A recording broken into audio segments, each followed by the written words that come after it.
before I knew Liway, I was in a BPO industry. Sino pong familiar kay BPO? Call center. Call center, almost 5 years po ako doon.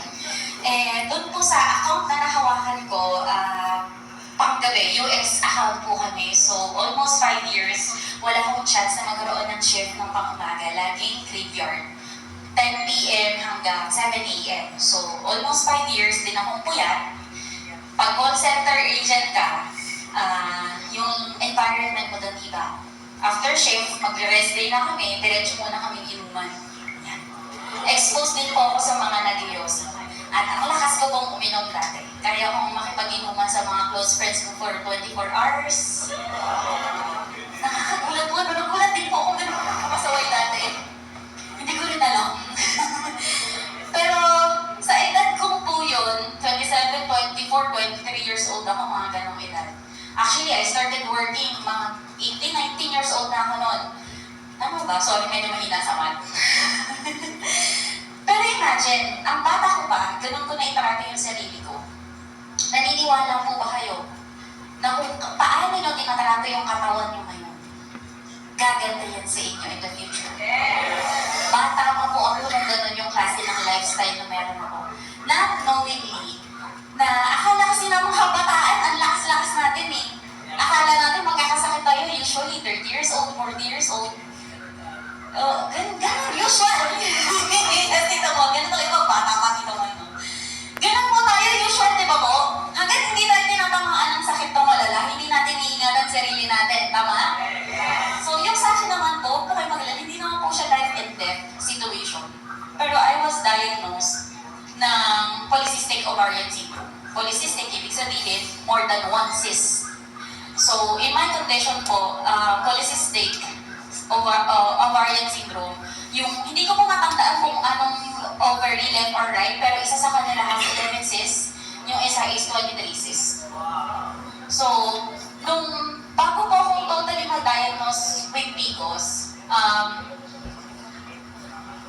na-pregnant po ako noon, tapos hindi siya. Sabi po ng OPP speaker natin, kapag nag-unite si egg cell at saka si sperm cell, dapat mag-form ng stem cell. Pero yung sa akin po, hindi siya nag-form ng stem cell. Nagsama na sila pero in short, bagot na itlog. Walang stem cell na nabuo. Walang embryo, walang fetus, wala totally, nagbagok na itlog lang siya. Reason why, na nag-result siya na miscarriage and then niraspa po ako ng mga panahon na yun. Tapos hindi ko alam kasi sabi ng doktor ko, usual po tanongin natin bakit tayo nagkakaganon, di ba, sa doktor? Sagot sa akin ng doktor ko, hindi namin alam. Kasi rare situation siya, at even yung kahit mag-search po kayo sa Google, paano nangyayari yun, bakit nangyayari yun, hindi nyo po makikita. Even doctors, they do not know the reason behind, bakit po nagkaganon yung sa akin. So, sabi na, it could be genetic problem, ganyan. So, continuous lang ako. After kong ma-raspa, pahinga ng 3 months, balik ako sa trabaho ulit, same routine, until such time na regular menstruation po ako. Para po sa mga babae, napaka-importante nag-menstruate tayo every month, tama? Kapag hindi tayo nag-menstruate every month, something is wrong. Tapos ang pakiramdam natin, sobrang dumi natin kasi hindi natin nalililits yung blood. Ganun po yung sa mga babae. Para po alam ng mga lalaki na napaka-importante ng menstruation sa aming mga babae. Until such time, nagulat ako hindi po kina-menstruate for 6 consecutive months. Tapos tumataba po ako. Nag-bloat yung tiyan ko. Nag-pregnancy test ako 5 times. Lahat negative. Nag-search na ako sa Google.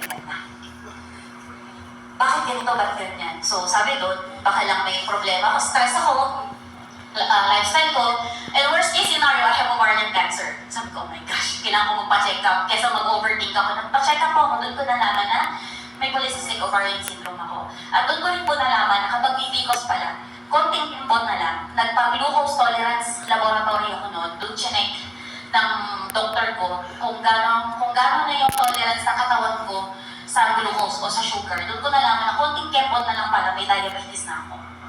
So, kung hindi ko na, para po sa mga kakilala nyo may PCOS, mukha siyang simple. Ang sintomas ng PCOS, nawawala si menstruation, hindi ka pwedeng, napakahirap magkaroon ng baby, hindi ka basta-basta mabubundes. Meron po, 8 kami magkakaibigan sa call center dati, 5 kami may PCOS. 5. Doon ko po na-realize na ang PCOS po pala is because of lifestyle. Lagi kami po yan, stress sa work, tapos exposed pa kami sa mga bisyo.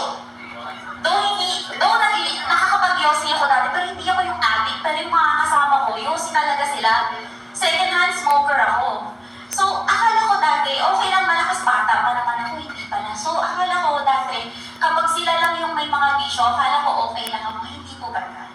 So, doon po, nahirapan din po ako magka-baby, kahit ilang taon na namin sinusubukan ng partner ko, hindi pa talaga.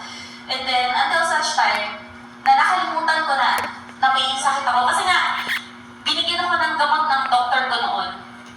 Eh, yung gamot na yun, tinanong ko ulit syempre sa doktor ko, Dok, bakit po ako may PCOS? Bakit po ako nagkaroon ng ganito? Sabi niya, hindi namin alam. Ano pong gamot, Dok? Ano pong kailangan kong gawin para maalas siya? Hindi ko rin alam. If you're going to search online, kahit magtanong pa mo kayo sa OB, hindi po nila alam ano yung pinaka-root problem ng PCOS at kung ano ang sagot sa PCOS. So, ang solution lang nila sa akin ng araw ko na nagpa-check up ako is maintenance. Which is kailangan ko inumin every month para magkaroon ng menstruation. Pero hanggang menstruation lang po yun. Hindi pa rin ako nang kaya tulungan alisin si PCOS at hindi niya ako kaya tulungan ng magka-baby. Kasi yun po yung goal ko, magka-baby. So, dumating po ako sa point na sobrang na ako na-insecure kasi mag-24 years old na ako. Siyempre, 24 years old ang ideal ng mga babae magkaroon ng anak. Tama po. Ideal para sa atin yun. Eh, magka-24 years old ka na, tapos alam mo malabo magkaroon ng anak. Parang ang laking insecurity nun. Sino po dito yung mga parents na? Pakitaas po na kami. Sige, huwag po kayong mahiya. Maging proud kayong parents kayo. Yan. Maraming chances po na nagkakagulo kayong mag-asawa pero dahil sa mga anak nyo, magkasama pa rin kayo ngayon. Tama po? Iba ang wonders ng kayang gawin ng baby, tama? True, very true. Through the fire. So, dumating po ako sa point na na-insecure na po ako kasi nakikita